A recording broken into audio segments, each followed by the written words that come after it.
All right, everyone, welcome back into another fantasy golf video. Going to be breaking down my favorite outright bets here for the Open Championship, as well as touching on the Barracuda Championship as well. Let's go in and get into it.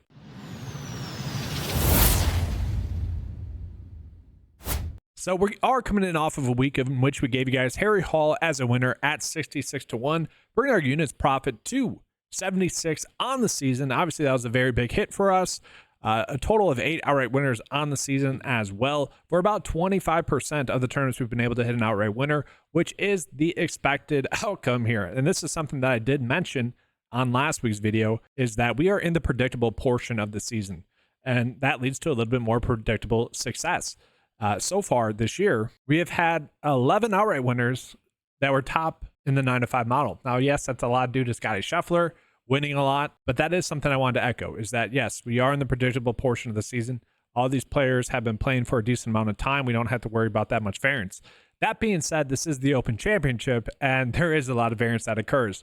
Not only because we are getting a lot of DP Tour players, but we're also getting a lot of live golfers, which will make this a little bit more difficult to predict. The last 3 majors have been extremely easy to predict. All 3 winners were very predictable. Bryson was top 5 in the 9-to-5 model. Xander was second. Scotty was number 1 in their majors that they had won. Very predictable. Now, what could make the Open Championship less predictable is one, going to be weather. We look at the weather report, it is starting to maybe be something we should monitor more and more. Thursday and Friday, not too much of a worry. Yes, the rain could cause a little bit of a factor into who we target, but not so much just yet. Saturday and Sunday, sure. Maybe if it starts to get over 50 mile-per-hour winds, we'll have to start to look at that. I do think it can be logical to potentially be targeting people that have an AM tee time and people that have a PM tee time. Typically speaking, when I do recommend my outright bets, I typically do the top 5% in the field. It's not always that. It's typically never more than that. Sometimes it's less than that. This week, it might be 8 golfers. 4 in the AM, 4 in the PM, just to ensure that we're setting ourselves up for the most success. And if we are doing that, it actually sets up very well this week. It's not like it's overloaded on one side or the other in terms of which players we would be targeting and in terms of who do we want to be outright betting, which I think is huge for us. So what I want to go ahead and do is actually start out with the golfers that I'll be targeting that have the early AM tee times. Number 1 will actually be Rory at 8.5-1 or 8-1, depending on which site you are betting on. Rory is someone that is obviously going to pop up extremely well. He's coming in the best form in the field over his past 7 starts. That's mostly due to one bad start there mixed in there for Scotty Scheffler. But the fact of the matter is he is a spectacular play this week, is Rory.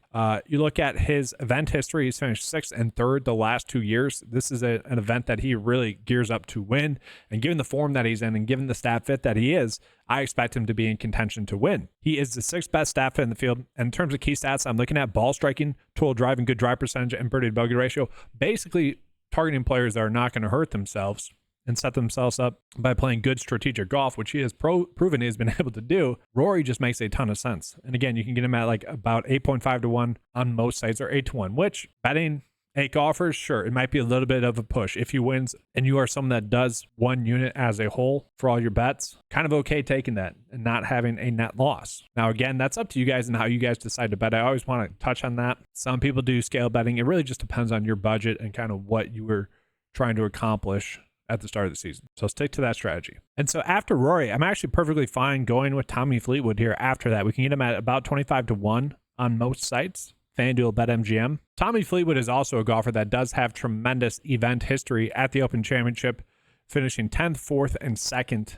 in 3 out of the last 4 years that he's played in this event, and also has a made cut mixed in there. So this is an event that does suit his game. Now, in terms of course history, does that really matter too much? No, but at the same time, link style courses are somewhat similar in terms of how you play it, where you are really having to play smart golf for the most part. He is someone that I do worry about a little bit stat fit wise. We look at ball striking, 64th in the field. That is concerning to me.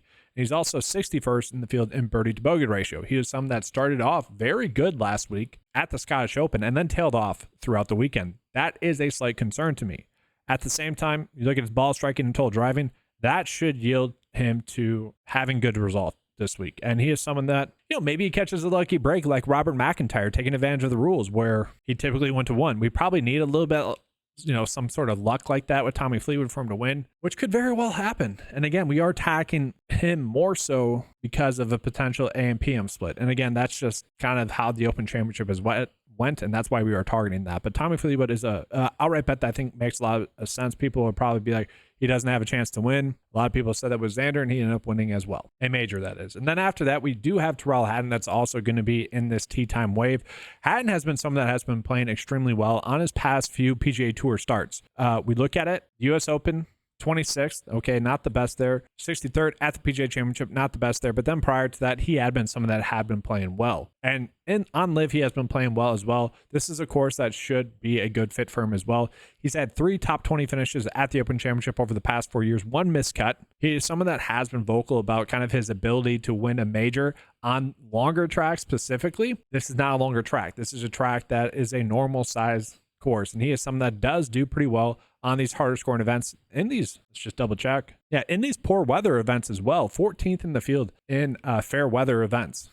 And the reason why it's fair weather, marked as fair weather, because the average winds that we're looking at is about 15-mile-per-hour winds. And so that all sets up well for him, and we can get him at about 28-1, okay, on PointsBet and FanDuel. That's a very good odd line for him there as well. And then lastly, this is somewhat of a numbers bet, if you will, maybe more of a long shot bet, but Tony Finau's game sets up extremely well for this event and for this course. I'm really shocked that we're getting him at 51 on FanDuel.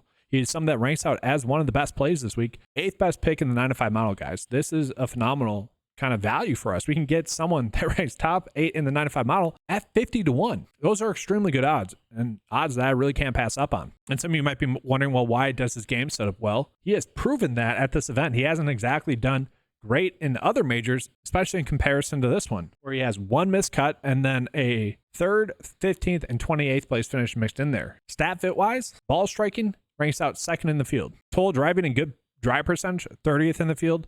Birdie to bogey ratio, 7th in the field. Look at his recent form. He has went 5th, 3rd, 8th, 17th, 18th, 52nd, 12th. So really all pretty much desirable results from him. And he has been someone that has been knocking on the door. And maybe this is an event, again, where potentially half the field gets a poor tee time. And maybe that is kind of what yields success for Tony Finau to finally be able to win a major. You would argue he's been playing too well this year, and he's due for a win. Now, I do want to point out that I was going to be on Ludwig Aubert, but he is going to be paired up with Bryson. We have seen time in and time again that is just not a good thing for golfers that are paired with him. I still go back to Harris English having that massive win, and the crowd was kind of lead, I should say, for Harris English. It was looking like he was going to win, and the crowd was just against Bryson. Bryson was playing slow. Harris English and Bryson got put on the clock, and English did not end up winning. And I blame Bryson there for that. And you just see this consistently where, for whatever reason, players are not able to play well with Bryson. And so I don't think we're going to get a peak performance out of Aubert, which is unfortunate because his game was setting up extremely well. That's not me blaming Bryson either, guys. I like Bryson. And just one other quick bet. Aaron Rai, I don't mind, like 80-1. If you guys are looking for like a long shot bet, he is someone that makes logical sense. And then I kind of mentioned on an earlier video from this week that Adam Scott kind of has a fun narrative going where every single major winner thus far this season has had a runner-up finish in their event prior to winning their major. And Adam Scott is someone that fits that bill. And he is honestly not a terrible play. I will be running out that bet more for fun purposes, but I can also see it happening. He had a good finish last week. He has been someone that seemed like he should have more weeks in which he has been popping a little bit more. He has been a steady producer this year. And finally, last week, he had that pop week. Maybe that was a sign of things to come. So now we go ahead and jump into those golfers that have the late tee time for round 1. I will be avoiding Scotty Scheffler. You look at his performances on link style courses, they're just not as good as any other type of course style. And so I am passing up on him. I don't think he's a must bet or must play in DFS. That could very well be a mistake, but I'm going to be passing up on him this week. So we are going with more longer odds. At the same time, I love the fact that we are still getting Xander at over 10-1 odds. If you guys have access to Bovada, please make that bet 15-1. That is pretty crazy. But we can still get him at 12-1. BetMGM, like that there. 11-1 on all the other sites. Again, that is a very good number. Xander is someone who had an off week last week and still was able to finish 15th. He also had an off week at the U.S. Open and was able to finish top 10. I don't think people really realize how crazy that is. He got off to a terrible start at the Scottish Open and managed to finish 15th. he could not find a fairway at the US Open and finish top 10. And so if we get his A game, he will win this week. Like, it's just going to happen. We saw what happens when he brings his A game. He won the PGA Championship. So yes, he does need to be driving the ball a little bit better. But given the length of the course, you don't always have to pull driver. And so maybe that is a big thing for him this week. Maybe he does pull 3-wood a little more frequently, finds the fairway a little bit more, and then we're good to go with Xander. And I mentioned that because when we look at his key stats, the one slight worry, and he's 26th in the field in it, so it's not a big worry, is his good drive percentage. And if you guys kind of want to echo that strokes gained off the tee, ranks out 5th this year and 26 over his last 5. So again, has been a little bit struggling off the tee, and he just needs to find the fairway. And again, I think this is a course where he will be able to do that and play a little bit more conservatively. Now, his odds at the start of the week were at 14-1 on BetMGM. That has since come down. Again, if he's over 10-1, that's just a bet we should be making. He is a starting point, especially for the late tee times. Just coming in, checking all the boxes, has really good results at the Open Championship. He is someone that we have come to know is going to play well, play smart, and hit the right shot, which is what you need to win here. Another player that has clearly done that in the past is Collin Morikawa. On paper, Collin Morikawa is coming in as the best play he probably ever has into a major. Coming in the third best form in the field, and that's with no finish worse than 25th over his past 9 starts. He's obviously a former Open Championship winner, so he has proven he can win on this stage. Stat fit wise, everything is aligning for him this week. Ball striking, total driving, good drive percentage, birdie to bogey ratio. Driving distance isn't going to be a big thing this week. We don't have to worry about that too much. And so because of that, I do think we're going to see him hit a little bit more greens as well, which has been a little bit of a hindrance to him. And so I do think his game elevates a little bit more so this week than it has in weeks past in different tournaments. And so he is someone at 14-1. And his odds have actually gotten worse on some sites. So we can get him at 16-1 across the board. Let's do that. Those are good odds that we are getting for him. He should not be that low. So Collin Morikawa is someone we should be betting on as well. And what I do hate is that like my 2 starting points betting wise are Xander and Collin Morikawa. Shouldn't say I hate that, but after them, it does become a little bit more open in terms of golfers you can be on late. I don't mind the idea of Cory Connors as an outright bet at 70-1. Again, if you guys are betting on Bovada, 80-1, he should not be getting us those odds. That is pretty crazy. He is someone that before the 9-5 model adjusted for Vegas made cut percent and Vegas outright odds, was a top 7 play in the 9-5 model, so top 5% play in the 9-5 model. I've been over this a bunch. Okay, the 9-5 model promotes both safety and upside. It's not just focusing on upside. So some people probably have Sungjae Im rated extremely high this week because he's finished a bunch of top 10s in events where he hasn't missed the cut. Sungjae Im has had a lot of random missed cuts though, so that's part of the issue. Whereas Cory Connors has not. He has made 26 straight made cuts in a row. His off weeks have been top 30 place finishes. His upside weeks have been, kind of in contention, top 10 place finishes. Now, a lot of you guys are probably thinking, does Cory Connors have a chance to win? I would argue, did Brian Harman have a chance to win last year? Yeah, I would say that was in the realm of possibility there for Brian Harman. I would also say that's going to be the case for Cory Connors. Again, if we are kind of taking the approach that there could be an AM PM split, Cory Connors is someone that could certainly take advantage of an AM PM split. He's actually been one of the better players in fair weather events, ranking out 10th in the field. Rough length, he does better with these thicker rough events. And again, the length of this track is something that should help him have some success this week, given the fact that it is not a longer track. And so key stat wise, I wish he was a little bit better, 15th in the field. We do need a better putting week out of him, 61st in the field in putting. Don't love that. But if he does have one of those spike weeks putting, we know that he can give us a top 5 finish and maybe find himself in contention to win, maybe get a lucky win. And so, yes, he is more of a long shot bet, if you will, but just by the lines that we're getting on him. And I do want to point that out, guys. This is the theme that we have this week, is that we have really condensed odds on the top end for the Open Championship. And then after that, they are really trying to get you to bet on golfers that are longer shot odds. And so they're hanging out really good numbers for some long shot bets. Cameron Smith, if you guys like him, 50-1. Cory Connors, 70-1. Like, those are just crazy lines that typically we wouldn't be getting. And so from there, I mentioned I wanted to probably do 8 outright bets. I don't exactly know where I want to go. Could I see Shane Lowry winning? Yes. Could I see Patrick Cantlay finally having another good week? He's had 2 good weeks in a row, hasn't really produced at majors. I do think that could happen. But I do think I want to kind of take a wait and see approach. Maybe do a live bet with the late tee times to see if there is a weather advantage, if that makes sense. Because right now, as it sits, I don't really exactly see that, so I don't want to go too crazy. These probably would have been the 7 bets that I was going to make regardless. And so I want to reserve the right to where I can maybe put another outright bet on someone that maybe is gaining a weather advantage, just to increase my odds a little bit more. So with that, let's go ahead and get into the Barracuda Championship outright bets. So this is something that I always like to mention. These secondary events is where we are getting the biggest edge week in and week out, just because there's not as much concentration on it for whatever reason. I mean, this week it makes sense with it being a major, but some of the signature events that we've had, they've been no-cut events for betting purposes and whatnot, just not as appealing. But there is an edge there. Now, we are coming in off of hitting Harry Hall as the #1 ranked play in the 9-5 model at 66-1. That is the nice part about these secondary events, is we typically are getting very good odds on golfers that we should not be getting those odds on, because they probably just go a little bit overlooked. Now, that's not exactly the case with Patrick Rodgers this week, but we can get him at 28-1 on PointsBet, who is the #1 ranked play in the 9-5 model. Now, I do think a lot of that is due to his course history. We can see it has gotten better the last 3 years that he has played this, finishing 2nd, 13th, and 59th. So love the fact that those finishes have gotten better each year. Stat fit wise, only top 20 in the field. So it's not like he's a lock and load. That's going to be more of the theme this week as compared to last week. I do think that this week is going to be a little bit more unpredictable, especially with the scoring, where it's more like DFS scoring. So you get a lot of reward for scoring. So we probably maybe really just want to be focusing on birdie or better percentage a lot more. Like that could be our default if you guys are someone that's doing like DFS.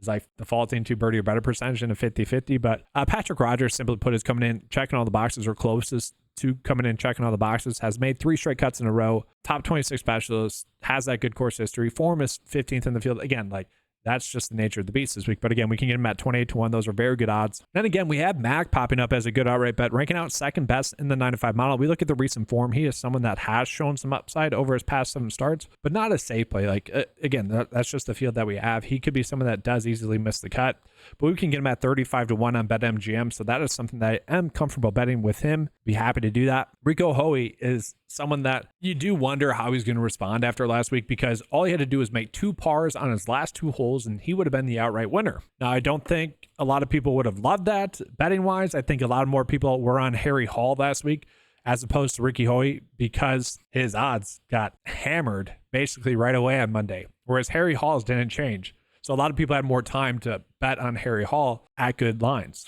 And obviously Harry Hall, top ranked play. So a lot of people were probably more on that. So that could be a good thing. Hopefully, maybe Harry or Ricky Hoey could win for us this week. And we can actually get him at 40-1 on most sites. And so again, I think that does kind of lead into this week is probably a little bit more unpredictable as compared to last week, just due to kind of the style of the event. But the fact that we're getting someone that finished 2nd and has finished 26th and 6th, and really 2 events ago at the John Deere Classic, did find himself playing well and in contention. He just kind of fell off. But how is he going to mentally respond? That's the biggest question. But he is the 3rd best stat in the field. Did play at this tournament last year, finishing top 20. I would argue he's actually a better play this week. Well, he is a better play this week than he was last week. You just worry about where he is at mentally. Again, all he needed to do was par twice. Like that would mentally get to me. And then from there, Taylor Pendrith, he's probably going to be one of the more popular outright bets just because he is someone that has one on the tour this year. His form isn't terrible, coming in with a 72nd place finish in his last event, but prior to that, 23rd, 16th, 38th, 21st, miscut, 10th, 1st, 11th. So he is someone, relatively speaking, over his past 15 starts, has had some of the best form in the field. Course history wise, he has played this event 3 times, missed the cut last year, but then finished 11th and 13th. Stat fit wise, 11th best in the field. He is someone that I almost feel like is a must bet this week as well. We can get him at 25-1 on BetMGM. Chan Kim is a bet that I just love this week, guys. Chan Kim is someone that has been popping up casually a lot in the 9-5 model. Not so casual this week, okay? He's the top stat fit in the field, ranking out 4th in birdie or better percentage in the field, 18th in strokes gained off the tee, 15th in total driving, and 7th in par 5 scoring. Over his past 2 events, which somewhat similar events, has finished 10th and 12th. He's not shy to having top 10 finishes as well. He had a top 10 finish 9 events ago as well. So 33% of his events over his last 9 starts have been top 12 finishes. The only concern is that he hasn't made a start at this course. Maybe that does hinder his performance a little bit, but we're getting him at 30-1 on BetMGM. Those are very good odds for him as well. So I will admit, I'm not exactly sure why the 9-5 model doesn't like Sam Stevens as much as probably I do this week, because we look at it, third best in recent form, fifth best stat fit, second best specialist. Like, to me, he should be someone that's popping up a little bit more than he is. Again, I don't want to doubt the 95 mile too much. Last week, I kind of mentioned that with Harry Hall. I viewed him more as like a top 7 play rather than the best play, and obviously he ended up winning. The 95 mile ended up being more right than me. My biggest mistake week in and week out is just not trusting the data enough. And so maybe there's a little bit of pause there, but again, we can see why I like Sam Stevens. Third best in the form ranking, and we can see over his past 8 starts, he has multiple top 15 place finishes. Can be a good stat fit as well. Pretty strong stat fit across the board. Now, I don't consider him a must bet. At the same time, he is someone that, as I was going through it, I'm like, I would regret not having him as an outright bet at 25-1 on most sites. So I'm happy to do that. And then one long shot bet is going to be Troy Money Merritt, Midwest Merritt, if you will. And if you guys recall, in 2019, he probably should have won this event. He was mic'd up heading into the final round, had a pretty big, sizable lead, and he was the heavy favorite at that point to win. He was mic'd up, and a lot of people at the time were saying that probably caused him to lose, just the small little, nuances to golf, like probably did cause him to lose. I've always questioned that decision from him to be mic'd up in the final round. He was one of the first professional players to choose to be mic'd up during their event live. And ultimately, I do think it cost him the victory. Again, it didn't seem like he was going to lose, though. I think that's why he did it. That's probably one of his biggest professional regrets, maybe. I could just be projected. But he was a runner or finisher here. And since then has made 2 straight cuts here. He is someone that we know when the course is good for him, he can pop up and really dominate. And I think that's what we're going to get from him this week. He is 17th in the field in birdie or better percentage. Had a little bit of good stuff going last week for a little bit of the tournament, then kind of fell off. Missed the cut in the week prior, and then we had a 17th place finish out of him. We're also going to see a top 10 finish mixed in there as well from Troy Merritt. And that's just the thing with him, is when he is on, and he does give us the potential to win as somewhat of a random outright winner. But we are getting him at 100-1 on PointsBet. And that to me is too long of odds to not chase. And so those are very good odds. But that is going to do it for me, guys, this week.